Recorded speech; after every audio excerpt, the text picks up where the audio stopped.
I arrived in Verona shortly before sunset. The first thing I did was to head to the most romantic place in the city, the Torre de Lamberti. It's 84 meters high, and from the top the view is incredible. Originally there were two bells on the top of the tower. They were called the Rengo and the Maragona.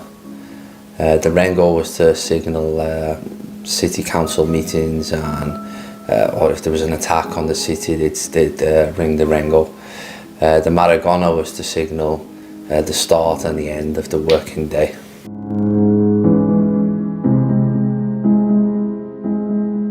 The foundations of the tower have stood for over 800 years.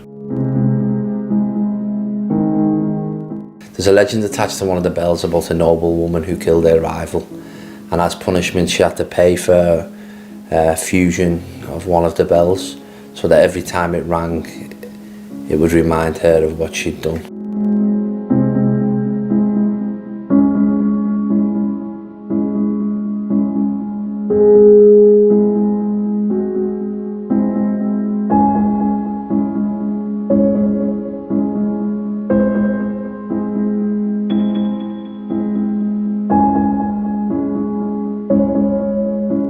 The next morning I headed straight to the #1 balcony in Verona.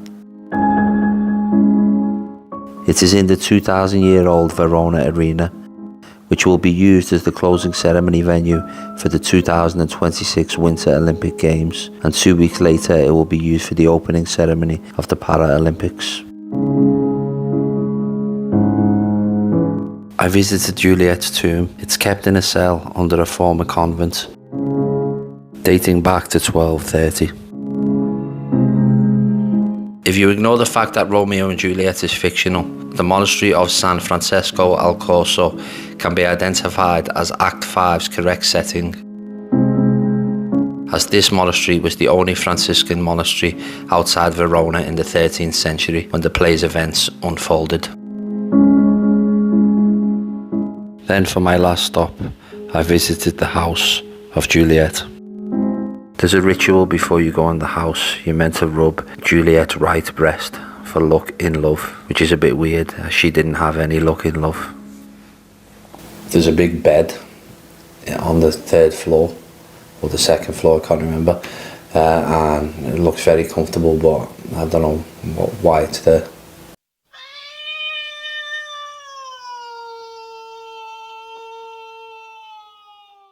The thing that annoys me about the House of Juliet is that it's got nothing to do with Romeo and Juliet, and you've got thousands of people standing underneath a balcony. That's got nothing to do with the story, really.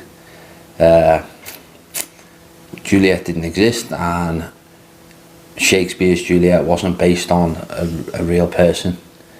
Romeo and Juliet was inspired by a poem written by a man called Arthur Brooke in 1562. Brooke's poem was inspired by many Italian writers before him. They detail a feud between two families, the Montecchi and the Capuletti, and Romeo and Juliet are mentioned in a verse of Dante's Purgatory, but he doesn't mention anything about love. The house was once inhabited by the Capello family, a name similar to Capuletti, and it dates back to the 1300s. But the balcony wasn't added till the 20th century. So the whole thing just seems a bit weird to me.